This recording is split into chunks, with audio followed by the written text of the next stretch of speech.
sans plus tarder aborder une phase très importante dans la gestion de projet, qui est la conduite au changement, c'est-à-dire comment amener les collaborateurs à l'intégration d'un projet de changement. Dans un second temps, on va parler de Persei Kaizen, c'est-à-dire comment aussi donc, il a adopté donc, cette démarche pour régler cette problématique de conduite au changement.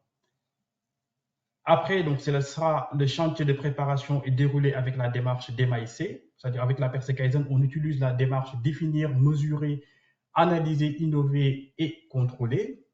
Et à la fin, je vous ferai un retour d'expérience sur un chantier de Persei Kaizen que j'ai mené dans une entreprise, un de mes clients, et je vous répondrai à vos questions, à vos questions après. Alors, la façon de vivre des gens change de jour en jour. C'est-à-dire, un produit classé top 1 en 2023 peut se retrouver en top 30 en 2025. Et en 2026, on n'en parle plus. Ce que je veux dire par là, c'est que le monde change de jour en jour et que l'entreprise doit s'adapter à cette transformation très rapide. C'est ce qui fait que les entreprises créent à chaque fois des nouveaux processus, des nouveaux objectifs, nouvelles organisations, nouvelles méthodes de travail. Mais malheureusement, cette transformation rapide est parfois mal tolérée par les différents collaborateurs, notamment lorsqu'il est amené de manière brutale. Des constats qui reviennent souvent quand je fais des chantiers diagnostiques, parce que à chaque fois, donc, j'aime bien avoir l'avis des collaborateurs, des opérateurs. Quand je leur demande, alors, qu'est-ce que vous en pensez de cette transformation, de ce projet? Les réponses que je reçois souvent, c'est quoi? C'était mieux avant. Nos avis ne comptent pas. Chacun travaille pour soi. Et ça me va comme ça. Je fais mieux que mon collègue. Moi, je ne change pas ma méthode de travail parce que le client n'a jamais fait de réclamation. Personne ne m'a jamais expliqué le fonctionnement. Je l'ai trouvé moi-même et je ne les partagerai pas. Pourquoi je changerais si tout va bien? Moi, on ne m'impose pas et je connais mes droits. Donc, il n'est pas visiblement pas facile pour une partie des collaborateurs d'une entreprise d'abandonner leur zone de confort et leur routine sécurisante. Alors, tout changement crée un choc, puis un déni, et ça finit par une dépression. La question qu'on doit se poser en tant que manager, c'est quoi? C'est comment conduire les employés résistants à l'intégration du projet de changement. Alors, la conduite du changement, c'est quoi? Il vise à minimiser la résistance au changement et à maximiser l'engagement des parties prenantes dans le processus de transformation organisationnelle. Et il se fait en 8 étapes. Premièrement, c'est de créer un sentiment d'urgence pour démontrer la nécessité du changement. Deuxièmement, c'est de former une coalition, une équipe de pilotage soudée pour guider, coordonner et communiquer. Et troisièmement, c'est de créer une vision et développer les initiatives stratégiques pour clarifier les avantages à long terme du changement prévu. Quatrièmement, c'est de mobiliser les parties prenantes autour de ce changement. Cinquièmement, c'est d'éliminer les obstacles pour inciter à l'action afin de mettre toutes les chances du côté de l'entreprise et obtenir des résultats concrets. Sixièmement, c'est d'obtenir des résultats à court terme pour garder votre équipe mobilisée et motivée.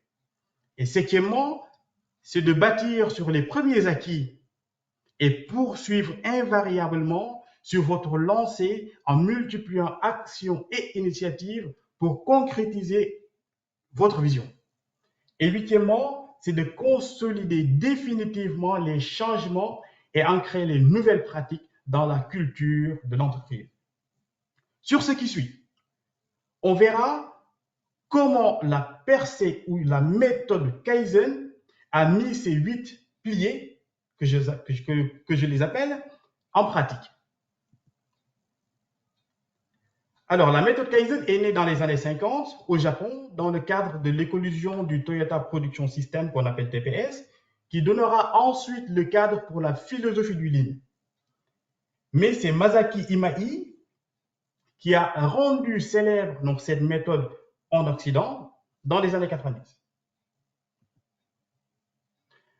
Alors, le mot Kaizen est venu de deux mots. Kai, qui veut dire changement, et Zen pour mieux ou meilleur. Donc, la méthode Kaizen est une philosophie d'amélioration continue qui repose sur l'idée de petits changements réalisés de manière régulière et qui conduisent à des améliorations significatives sur le long terme. Parfois, on l'appelle Kaizen Blitz ou Kaizen Events. Peu importe. Un chantier d'amélioration par percée est un groupe de travail sur un thème précis, avec des objectifs clairs, composés d'une équipe multifonction visant à mettre en œuvre des améliorations à gain rapide sur un laps de temps court. Comparé à une méthode classique que nous voyons tous dans les entreprises, quand on veut mettre un projet, la plupart, il y a des aléas, non-accords sur une solution, qui crée des discussions de gauche à droite. Les intervenants ne sont pas toujours disponibles, hésitation sur une décision. Alors, ce chantier n'est pas trop urgent, on a d'autres urgences à faire. Alors, comparé à une méthode de percée Kaizen qui se fait sur 3 à 5 jours, et puis la semaine, donc de 3 à 5 jours, et puis après, il y a une montée en puissance des gains. Donc, le point fort d'une percée, c'est quoi? C'est sa rapidité de mise en œuvre, comparé à une méthodologie classique qui prendra beaucoup plus de temps à cause des différents aléas que nous pouvons rencontrer en entreprise.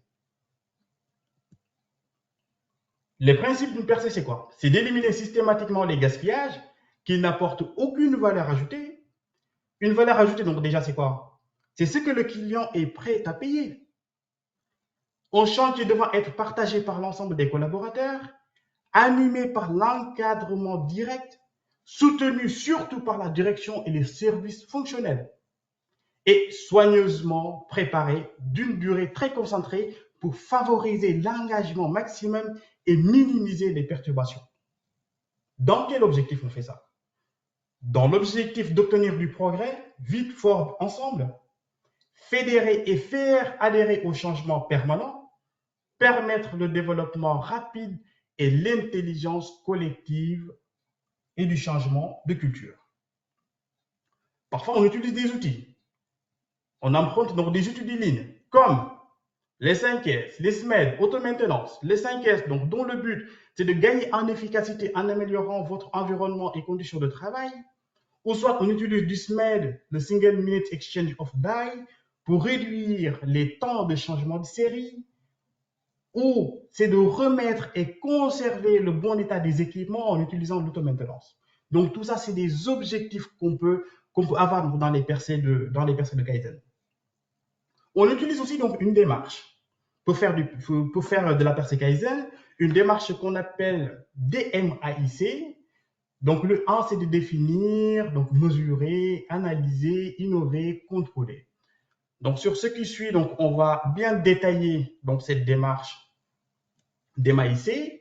Donc pour définir, pour tout projet de percée Kaizen, il faut définir déjà le contexte et l'objectif du projet. Savoir où l'on va. Quels sont les objectifs? Définir aussi le périmètre. Définir les acteurs du projet. Et puis former les collaborateurs donc, sur les lignes qu'on va utiliser, qu'ils soient donc 5S, SMED, auto-maintenance, etc. Dans la partie mesurée, c'est là où on quantifie le problème, en s'appuyant aussi sur les outils de diagnostic du lead, comme le diagramme Spaghetti, qui permet de mesurer donc, les déplacements du collaborateur, comme les diagrammes de flux, qui permet de visualiser les étapes d'un processus. La VSM actuelle permet de mesurer donc, les flux physiques et d'informations, l'analyse de déroulement, qui permet de calculer, de mesurer l'efficacité et l'efficience du processus. Dans la partie analysée, là, on trouve des axes d'amélioration avec l'équipe. Donc là, c'est là où on fait des brainstorming. dans l'objectif de réduire les déplacements, éliminer les opérations inutiles, réorganiser donc les flux, trouver les causes racines donc des problèmes, des dysfonctionnements et mettre en place donc les 5 pourquoi. Donc dans ce cas, donc, on peut utiliser plusieurs outils comme les QQOKCCP, le ENEPA, donc le diagramme Ishikawa, donc on appelle le diagramme de poisson, etc. Et dans la partie innovée, c'est là où on priorise les actions d'amélioration et les réaliser. Qu'est-ce qu'on réalise? On réalise les actions simples et rapides, c'est-à-dire pour la semaine de la Persei Kaizen, et on planifie les actions plus longues. Donc, on peut utiliser donc, la matrice de priorisation donc, que vous voyez donc, à votre gauche. Et après, il faut contrôler. C'est-à-dire, une fois que les actions sont mises en place, il faut contrôler déjà que les solutions mises en œuvre résolvent bien le problème. Si oui, on définit les KPI pour suivre les écarts, c'est des indicateurs opérationnels. On met en place des systèmes de pilotage et là, je vais vous pouvez regarder sur YouTube, mon collègue Christian Potier donc, a fait un travail extraordinaire sur le système de pilotage, un webinaire, donc qui permet de remonter les problèmes et de les traiter, définir les standards des postes, définir les checklists des tours de terrain pour voir les écarts, mettre en place les indicateurs de surveillance, piloter donc ces indicateurs aussi, qu'on appelle donc la supervision active.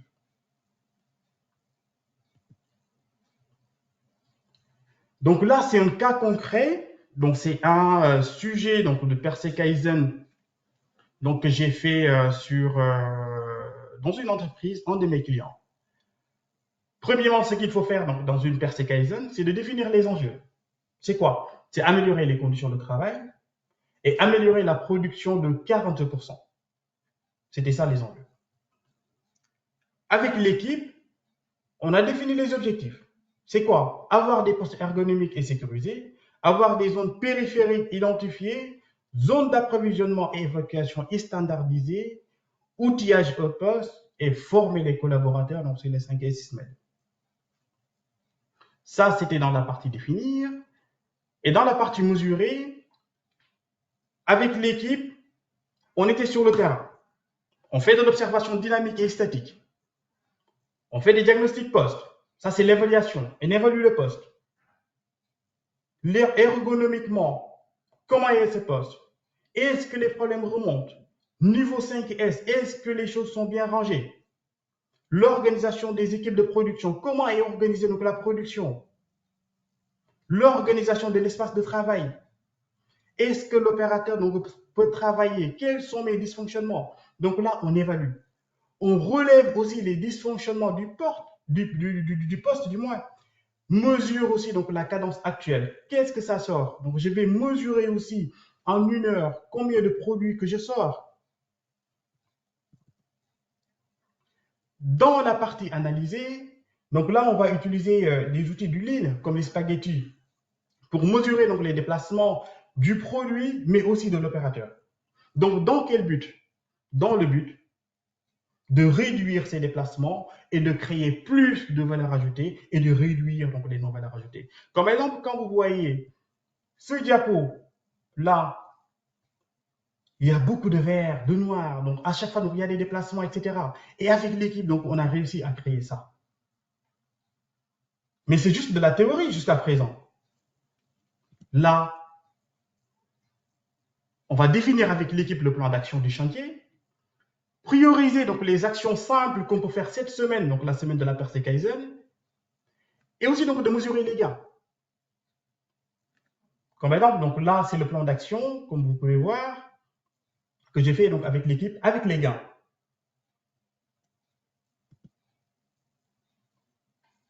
Et là, c'est le film du chantier. Premièrement, donc c'est d'éliminer donc tout matériel inutile, remettre en état donc les matériels et réparations, déplacer donc les postes, donc s'il y a nécessaire, nettoyer le sol et matériel, mise en place donc des solutions techniques et organisationnelles donc avec l'équipe. Après, donc on fait des tests. S'il est bon, ok. Donc, s'il n'est pas bon, donc on revient aussi en arrière. On est dans une démarche d'amélioration continue. Et après, on réévalue.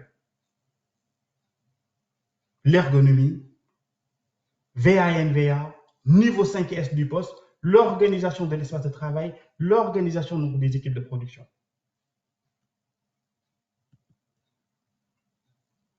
Et à la fin, il faut contrôler. Il faut mettre des verrous. Premièrement, c'est de mettre des fichiers standards poste pour savoir qu'est-ce qu'on fait et en temps et en heure. De mettre en place des standards de démarrage poste. Avant de démarrer, qu'est-ce que je dois vérifier? Je vérifie, ok, telle action, tac, tac, tac, et puis après, c'est bon. Je démarre. Les standards de nettoyage. Donc, chaque semaine, chaque mois, une fois par mois, etc. Et là, c'est des checklists de démarrage. Donc, poste donc, que je mets en place et aussi donc, des indicateurs opérationnels. Donc, les indicateurs opérationnels que je dois mettre en place doivent être formalisés de manière simple. Il doit être le reflet de la performance instantanée de l'activité et être mesuré par les collaborateurs à la fin de leur poste. Donc, le but donc, de ces indicateurs opérationnels, c'est d'être prédictif. C'est d'anticiper donc les pannes. Et là, en fait, donc c'est le pilotage. Donc, c'est dans la supervision active, il me faut un tableau, créer un tableau donc sur la zone où je note tout, donc l'absence, les accidents de travail, donc s'il y en a, à peu près accidents, est-ce que l'opérateur nous respecte bien ses EPI, d'essayer de trouver des indicateurs de qualité comme les taux de rebut, les taux de rejet, en performance et les taux de rendement synthétique, des taux d'adhérence planning, est-ce que je suis bien mon planning, la productivité, qu'est-ce que je sors, qu'est-ce qui m'a pénalisé donc dans ma production, tout ça, il faut le piloter. Et à la fin, il faut féliciter l'équipe de projet. Sur la Percé Kaizen, ça dure 3 à 5 jours. Donc le vendredi, donc c'est clos, et que la semaine d'après, on commence à avoir déjà des résultats. Donc, Oval Performance est un cabinet de conseil et de formation. Nous pouvons vous accompagner dans tous vos projets en excellence opérationnelle. Nous intervenons dans toutes les entreprises et tous les secteurs d'activité donc confondus, que ce soit agroalimentaire, automobile, pharmaceutique, industrie et services. Donc, voici nos contacts. Rémi Bessieux, donc, qui est le PDG donc, de l'entreprise. Donc, on peut le contacter donc, pour avoir beaucoup plus d'informations sur les notions de Percé Kaizen et comment on peut faire donc, pour vous accompagner dans la Percé Kaizen. Je vous remercie.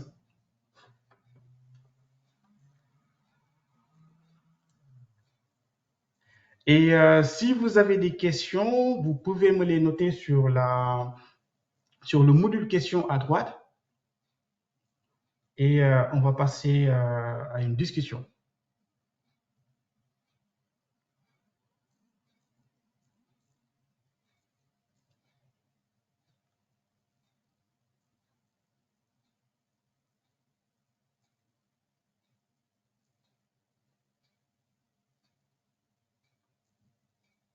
Alors, Abdou, j'ai une question pour toi. Oui. On me demande la durée de la Percé Kaizen varie-t-elle suivant la taille de l'entreprise? Alors, donc pour cette question, en fait, quand on fait une Percé Kaizen, on le fait.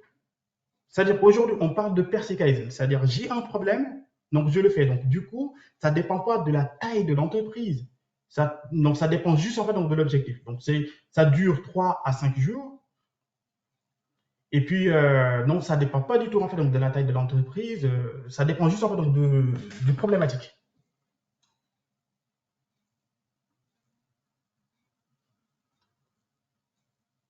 Comme par exemple, donc, on peut avoir un chantier 5S, c'est-à-dire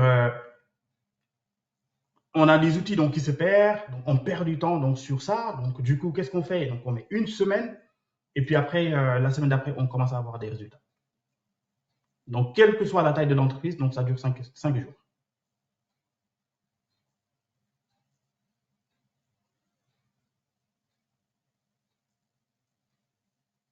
Alors ensuite, on a une autre question, savoir si on pouvait communiquer la présentation. Alors oui, ce sera possible. Elle sera envoyée par email du coup. Comment? On m'a demandé si on pouvait communiquer la présentation et du coup je répondais que oui, la présentation du coup du webinaire sera envoyée par email. Hmm.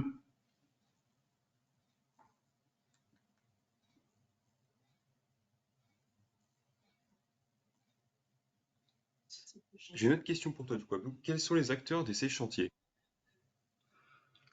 Alors, les acteurs aussi, donc ça dépend du projet. Donc, on peut avoir l'opérateur qui travaille sur l'opérateur du poste. On peut avoir un responsable de production, on peut avoir un responsable de qualité, euh, le directeur des ventes, des achats et tout ça. Donc, ça dépend totalement du contexte et l'enjeu. Comme par exemple, donc, si je vous donne, on a un problème de taux d'adhérence, c'est-à-dire on a du mal à suivre le planning de production. Donc, dans ce cas, qui entre en jeu? Il y a le responsable de production, il y a l'opérateur, il y a le responsable peut-être qualité, donc qui peut être dans le projet. Donc, ça dépend totalement ça dépend totalement du projet, du contexte aussi. D'accord, merci pour la réponse. Ensuite, on enchaîne avec une autre question. Doit-on estimer un budget financier pour un projet Kaizen? Un budget financier.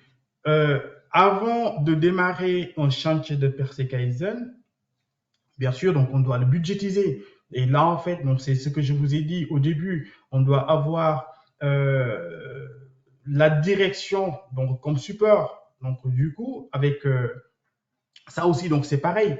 C'est ça dépend. Donc ça dépend du problématique. Euh, Parce qu'en fait, donc c'est pas juste en fait donc d'acheter des tableaux et puis non. Donc il y a une formation à faire, donc des formations 5S, des formations ISMED, donc il y a des tableaux à mettre en place. Donc oui, on doit le budgétiser. Combien? Ça dépend du problématique, ça dépend du contexte, ça dépend de l'enjeu.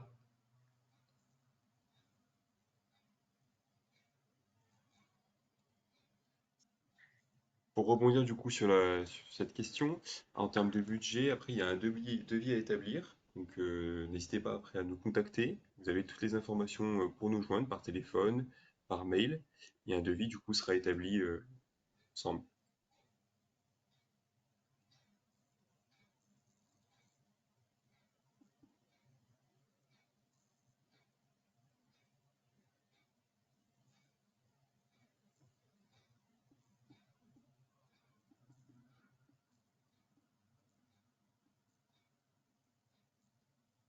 Ensuite, on a une autre question.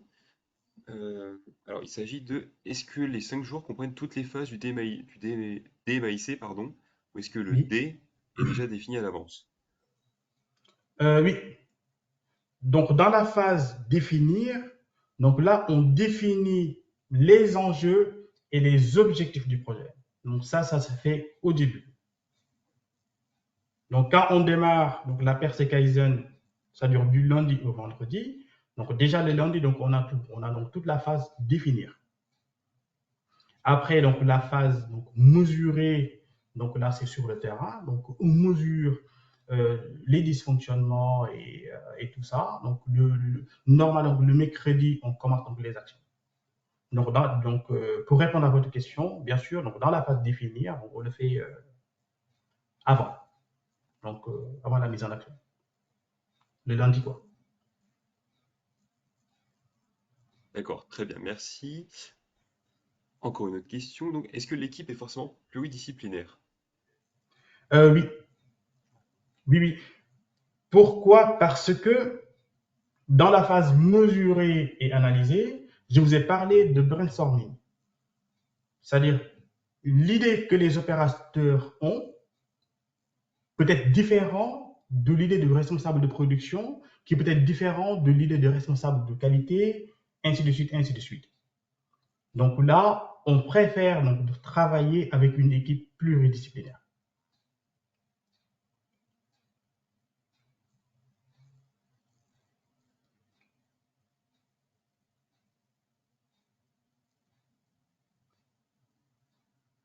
Alors, après, on nous demande comment peut-on évaluer la performance du chantier? Avec quel indicateur? Comment? J'ai pas bien entendu. Oui, je te répète ça. Alors, comment peut-on évaluer la performance du chantier? Avec quel indicateur? Avec une analyse de déroulement. Avec une analyse de déroulement, donc ça permet de calculer l'efficacité donc, et l'efficience d'un processus. Donc là, donc, je vais vous.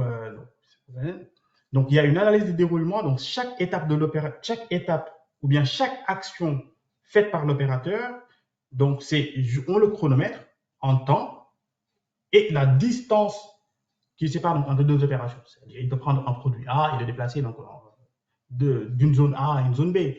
Donc, on mesure donc, la distance et le temps qu'il met. Et puis, à la fin, donc, ça va nous permettre de calculer l'efficience et l'efficacité au niveau du poste. À partir de là, on peut se fixer un objectif en disant, donc, oui, donc, je peux réduire donc, le temps, ou bien, etc.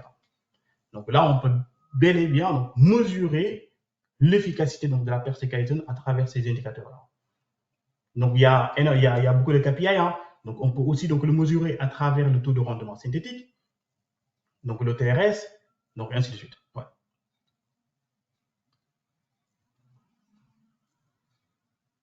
Merci pour la réponse. Ensuite, on va enchaîner avec deux autres questions. Donc la première, quelles sont les erreurs les plus courantes commises lors de la mise en œuvre de Kaizen?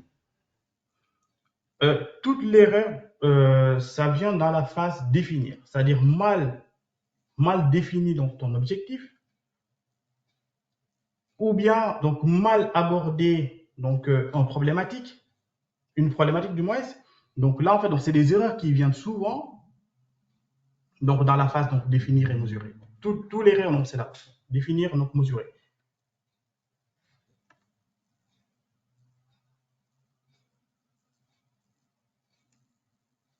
Et la deuxième question, donc c'est quelles ressources puis-je utiliser pour en savoir plus sur Kaizen et sur l'application à des propres projets? J'ai pas trop bien entendu, donc j'ai beaucoup de bruit. Alors, ça serait Allez-y, les allez-y. ressources. Quelles Oui. ressources puis-je utiliser pour en savoir plus sur Kaizen et sur son application? C'est-à-dire en entreprise, quelles ressources faut-il plus utiliser? C'est ce qu'il veut dire? Oui, je pense que ça doit être ça.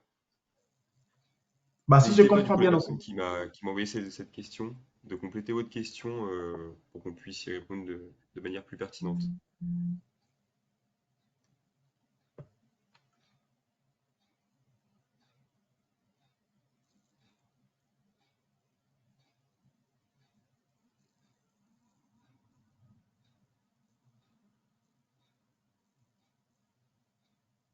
Je passe à la question suivante. Alors, mettre en place un chantier nécessite des arrêts de est-ce que ça nécessite des arrêts de production? Et si oui, sur une semaine, cela correspondrait à combien de temps d'arrêt? oui, parce qu'on fait de l'observation dynamique pour mesurer, c'est-à-dire là, il n'y a pas besoin d'arrêter la ligne, c'est-à-dire on regarde juste l'opérateur donc, sur ses actions. Et après, oui, on a besoin aussi donc d'arrêter donc la ligne pour mettre en œuvre donc les solutions. Et là, d'habitude, donc moi, je l'arrête donc pendant une journée. Donc une journée de production, donc ça nous suffit pour mettre en œuvre donc les solutions techniques et organisationnelles. D'accord, très bien. Alors, pour revenir sur la question précédente, c'était les ressources pour, en fait, la personne a ses propres projets et quelles ressources peut-elle utiliser du coup? Tu peux répéter, s'il te plaît? Oui, alors, je réexplique du coup. Donc, c'est une personne qui a ses propres projets et elle veut savoir quelles ressources elle peut utiliser pour les appliquer du coup à ses propres projets Quel outil? par rapport au Kaizen. Oui, Par rapport à ce qu'il donc quel outil, quelle démarche? J'ai pas bien entendu. oui, oui, J'ai pas voilà, bien les compris la ressources, oui, c'est ça. question.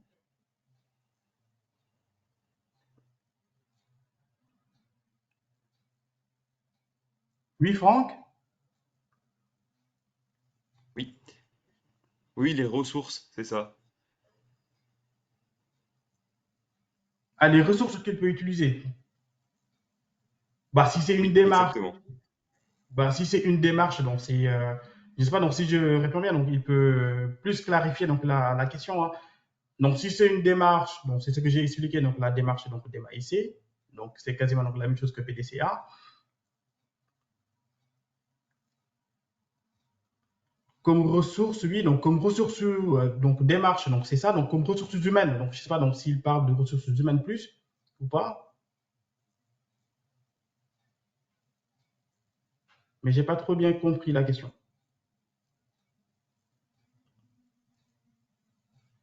Bah, écoutez, je pense que la personne a compris, du coup. N'hésitez pas, la personne qui a posé la question, n'hésitez pas à nous faire un mail, à nous contacter par mail, et on fera un plaisir, du coup, de vous répondre et de vous apporter plus de précision.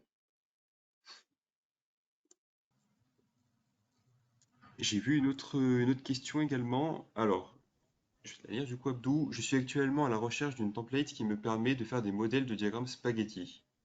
Oui.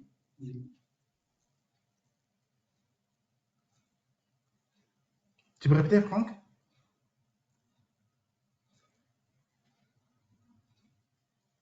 Oui, alors c'est une personne qui recherche en fait une template Oui. qui permettrait de faire des modèles de diagrammes spaghetti.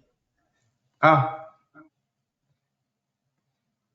bah donc pour les diagrammes spaghetti, donc c'est quelque chose qu'on peut trouver sur des exemples, donc sur, mais il n'y a pas quelque chose aujourd'hui donc de concret, donc non, c'est juste un tableau, hein. Tu peux mettre tes étapes, donc tes postes, et puis après tracer tes déplacements de l'opérateur, donc du flux physique, donc du produit, et puis après c'est bon. Il n'y a pas besoin de standardiser donc un diagramme spaghetti.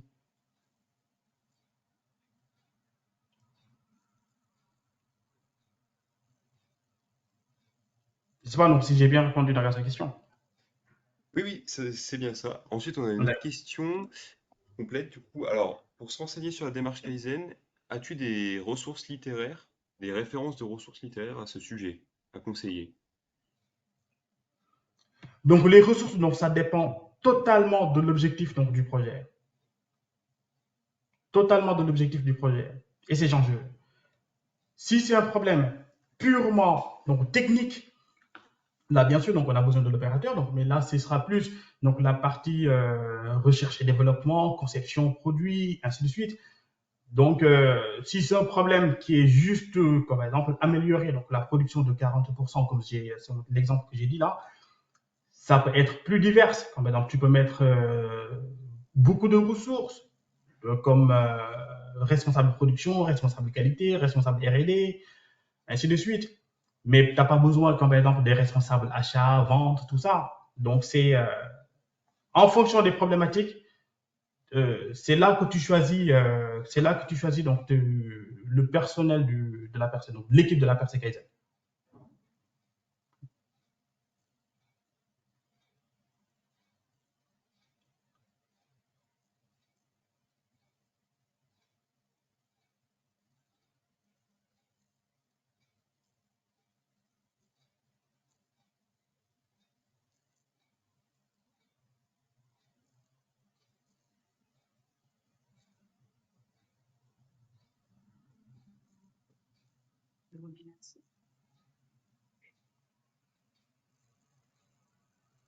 On va arriver du coup à la fin de notre webinaire. Alors merci pour votre participation et merci pour vos interactions. Alors pour toutes les questions qui n'ont pas encore été soulevées, qui n'ont pas été encore traitées, n'hésitez pas à nous laisser vos coordonnées et on se fera du coup un plaisir de vous y répondre et de vous apporter plus de précision. Voilà. Merci de votre participation et je vais laisser du coup le mot de la fin à mon collègue Donc, Abdo et nous allons mettre fin à ce webinaire. je remercie tout le monde donc, de cette participation à ces webinaires. Et puis, on s'est dit à la prochaine et nous sommes à votre disposition. Merci.